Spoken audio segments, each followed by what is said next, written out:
Bismillahirrahmanirrahim. Assalamu alaikum students. I welcome you all to the lecture number 37th of mathematics for grade 9. Previous lecture में हमने exercise 5.4 solve किया तो और उसके सारे क्वेश्चन हमने सॉल्व किए थे। आज के लेक्चर में हम स्टार्ट करेंगे पेज 138 से factorization of an expression of type 6, जिसमें हम यूज़ करेंगे A cube plus B cube का फार्मूला और A cube minus B cube का फार्मूला, जो कि आपके सामने है। ये दो फार्मूले हम यूज़ करेंगे। हमें क्वेश्चन जो है वो इस शेप में दिया होगा, a cube plus B cube या a cube minus B cube, means के दो टर्म्स होंगे, उनके दरमियान या प्लस का साइन होगा या माइनस का साइन होगा और दोनों कंप्लीट क्यूब होंगे। और फिर उस पर हमने ये वाले फार्मूले यूज़ करने हैं। अगर वो दो टर्म्स है उनके दरमियान प्लस है तो प्लस वाला फार्मूला यूज़ होगा, और अगर माइनस है तो फिर ये माइनस वाला फार्मूला यूज़ होगा। अभी गिवन एक्सप्रेशन में अगर आप ये एग्जांपल है, इसमें अगर आप देखें तो ये 2 जो है और 16 ये दोनों परफेक्ट क्यूब नहीं है। तो जब भी आपके पास इस तरह का क्वेश्चन आ जाए जिसमें दोनों गिवन नंबर्स या टर्म्स जो है वो परफेक्ट क्यूब ना हो, तो फिर उसमें ज़रूर कुछ ना कुछ कॉमन होगा। कॉमन लेने के बाद वो परफेक्ट क्यूब बन जाएंगे। अब इन दोनों में 2 कॉमन है तो 2 कॉमन लेने के बाद ये एक्स क्यूब और ये 8, अब ये भी कंप्लीट क्यूब है और 8 जो है वो भी कंप्लीट क्यूब है। तो फिर इसको होल क्यूब में लिख लेंगे, x होल क्यूब और 8 की जगह 2 होल क्यूब। तो x अगर आप इसी स्टेप पर आप ये प्लस वाला फार्मूला यूज़ कर लें तो x जो है वो a की जगह पर है और 2 ये b की जगह पर है। तो ये x क्यूब प्लस 2 क्यूब से बन जाएगा इस a की जगह x प्लस b की जगह 2 यानी x प्लस 2 और फिर x स्क्वायर और माइनस x और 2 मल्टीप्लाई यानी 2x और फिर 2 स्क्वायर यानी 4। तो ये इस तरह आ जाएगा। ठीक है, अब इसको आप देख ली, ये भी परफेक्ट क्यूब है, ये भी परफेक्ट क्यूब है, 64 भी परफेक्ट क्यूब है। तो ये इस पर ये नेगेटिव वाला यानी माइनस वाला फार्मूला यूज़ हुआ है, तो ये भी आपके सामने है। एक्सरसाइज की तरफ आते हैं। 10 क्वेश्चन है इसमें और हर क्वेश्चन में जो है वो दो दो टर्म्स है। ठीक है, अगर इसको आप देख लीजिए, ये भी दो टर्म्स ही है, ये कंप्लीट एक टर्म है और ये 144 आई माइनस बी होल क्यूब ये दूसरा टर्म है। इस तरह ये भी दो टर्म्स है। ये 10 क्वेश्चन हम सॉल्व करेंगे, उसके लिए आप इन नोट्स की तरफ आ जाएं। इसी तरह आपने हर क्वेश्चन के साथ ये गिवन और रिक्वायर्ड आप लोगों ने लिखना है। ठीक है, गिवन और रिक्वायर्ड आप लोगों ने हर क्वेश्चन के साथ लिखना है। मैंने सिर्फ इस फर्स्ट वन के साथ लिखा हुआ है, बाकियों के साथ आप लोगों ने खुद लिखना है।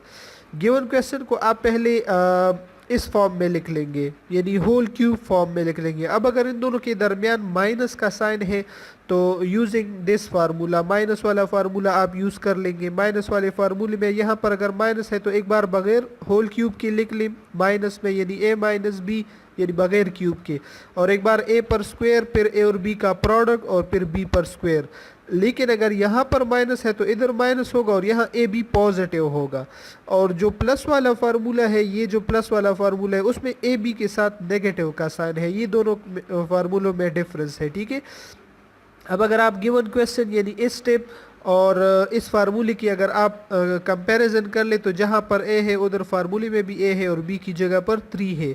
तो यहाँ पर मैंने लिखा हुआ है for A is equal to 8 B equal to 3। ये इसी फार्मूले में ए की जगह ए पुट कर ले, बी की जगह 3 पुट कर ले, तो ये गिवन फार्मूला जो है इसका ये शेप बन जाएगा। और फिर यहाँ से ये ए स्क्वायर और ये 3a और 3 स्क्वायर से 9, तो ये हमारा आंसर होगा। और इसके साथ आप यहाँ पर ये गिवन क्वेश्चन लिख भी सकते हैं। अगर आप इसको यहाँ पर इसके साथ लिखना चाहें तो और भी बेटर है, यहाँ पर इसके साथ लिख सकते हैं। ठीक है, तो ये हमारा आंसर होगा। क्वेश्चन नंबर 2 भी सेम है। इस पर भी आपने पहले होल क्यूब बनाना है। इस पर होल स्क्वायर भी बन सकता है लेकिन आपने होल क्यूब बनाना है। इस पर होल स्क्वायर बनाने से उस पर कोई फार्मूला अप्लाई नहीं हो सकता, क्योंकि अगर आप लिखे ए क्यूब होल स्क्वायर और फिर बी क्यूब होल स्क्वायर तो वो होल स्क्वायर और दरमियान में प्लस, तो उस पर कोई फार्मूला अप्लाई नहीं हो सकते। इसलिए हम ए और बी पर स्क्वायर स्क्वायर लिखते हैं और फिर उनका होल क्यूब। तो ए स्क्वायर जो है ये असल में ए की जगह पर है और बी स्क्वायर बी की जगह पर है। इस स्टेप में आप यहाँ पर देख सकते हैं for A is equal to a square and b equal to b square, और फार्मूले में वैल्यूज पुट कर लें। So this is a cube plus B cube equal to a plus b. A की जगह ए स्क्वायर है, बी की जगह बी स्क्वायर है। ए स्क्वायर ये वाला square minus A B plus B square. यहाँ से ए फोर आएगा, ये ए स्क्वेयर बी स्क्वेयर और ये बी पावर फोर और ये इसके साथ। तो यहाँ पर आप इसके साथ ही गिवन जो क्वेश्चन है आप इसके साथ यहाँ पर लिख सकते हैं कि ये इसका इसकी फैक्टराइजेशन है। इसी तरह इस क्वेश्चन में अगर आप देखें ये दो टर्म्स है, दरम्यान में प्लस है, प्लस वाला फार्मूला यूज़ होगा, लेकिन ये दोनों नंबर जो है परफेक्ट क्यूब नहीं है। तो जब भी आपके पास इस तरह आ जाए जब परफेक्ट क्यूब ना हो तो उनमें फिर कुछ ज़रूर कॉमन होगा। तो यहाँ पर अगर आप देख लें तो 3 दोनों में कॉमन है। 3 कॉमन लेने के बाद आपके पास ये 8x³ + 1 बन जाएगा और वहाँ से आप ये लिख सकते हैं 8x³ को 2x³ और 1 है तो 1 पर आप अपनी मर्ज़ी से जो पावर आपको रिक्वायर्ड है वो आप ले सकते हैं। तो इस पर भी आप यहाँ पर होल पावर 3 ले सकते हैं, ठीक है, ताकि फार्मूला बन जाए।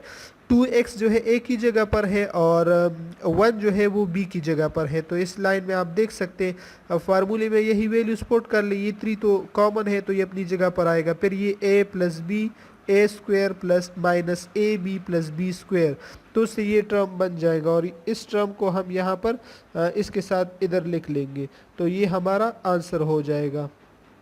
इसके साथ यहाँ पर पेस्ट कर देंगे तो ये हमारा आंसर हो जाएगा। इसी तरह ये क्वेश्चन भी है, इसको भी आप खुद देख लें और इस तरह सॉल्व कर लें। इसमें मैंने फार्मूला वाला स्टेप स्किप किया है तो आप लोग खुद लिख सकते हैं। यानी कि अगर यहाँ से माइनस वाला फार्मूला ये पूरा स्टेप अगर हम यहाँ से उठाकर यहाँ लिख लें माइनस वाले में तो इस स्टेप पर हम ये फार्मूला यूज़ कर लेंगे, ठीक है। Using this formula we will solve this question. अब यहाँ पर आप देखिए 2 जो है ये परफेक्ट क्यूब नहीं है, 128 भी परफेक्ट क्यूब नहीं है, तो इससे आप 2 कॉमन ले लें। अब ये दोनों परफेक्ट क्यूब है और फिर इस पर फार्मूले अप्लाई कर सकते हैं, ये आपका आंसर होगा। और यहाँ पर अगर आप देख ले तो 4 और 256 जो है ये भी परफेक्ट क्यूब नहीं है, तो ये 4 जो है आपने कॉमन लेना है, साथ में ये x² भी कॉमन लेना है ताकि ये परफेक्ट क्यूब बन जाए। तो परफेक्ट क्यूब तब बनेगा जब आप 4x² कॉमन ले, वो लेने के बाद यहाँ पर x³ बनेगा और -64। अब जिस तरह ये वाला क्वेश्चन था इस तरह ये भी है, लेकिन इसमें दोनों में सेम चीज़ें हैं। देखिए x - 4 और x² + 4x + 8 16 सॉरी, दोनों सेम आंसर आ रहे हैं, सिर्फ इसमें कॉमन टर्म जो है वो अलग है। इस क्वेश्चन में 2 कॉमन था और इसमें 4x² कॉमन है। यहाँ पर भी आपने कॉमन लेना है क्योंकि 18 और 144 परफेक्ट क्यूब नहीं है, तो 18 कॉमन ले तो यहाँ पर 8 रह जाएगा। अब 8 परफेक्ट क्यूब है, x - y जो है ये कंप्लीट a की जगह पर है, x - y होल क्यूब ये a की जगह पर है सॉरी, और 2 × a - b ये कंप्लीट b की वैल्यू है। तो यहाँ पर आप फार्मूला लिख सकते हैं using this formula, a - b वाला फार्मूला है। तो ये 18 तो कॉमन है, a - b ये पूरा ब्रैकेट में जो है ये a की वैल्यू है और इस बड़े ब्रैकेट में जो है ये b की वैल्यू है। b की वैल्यू दरअसल 2 × a - b है, ठीक है। फिर ये a² प्लस ab यहाँ तक ही ए बी की वैल्यू है और फिर प्लस b² है। यहाँ पर दरमियान में इसमें ये जो ब्रैकेट है ना यहाँ पर नहीं है, ये इधर भी है, यहाँ पर 2 × a - b इस पर भी आपने ब्रैकेट करना है। अच्छा नेक्स्ट में तो फिर इस पर होल स्क्वायर आ जाएगा और ये 2 स्टार्ट में और x - y a - b और ये 2² से 4 आएगा और a - b पर होल स्क्वायर आ जाएगा।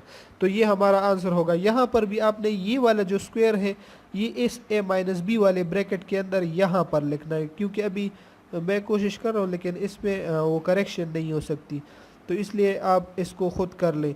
एक तो ये जो यहाँ पर जो दूसरा ब्रैकेट है ये वाला बड़े ब्रैकेट के साथ, इसको आपने यहाँ पर लिखना है a - b के साथ, और ये जो होल स्क्वायर है इसको इस वाले छोटे ब्रैकेट के ऊपर लिखना है, बाहर वाले के ऊपर नहीं।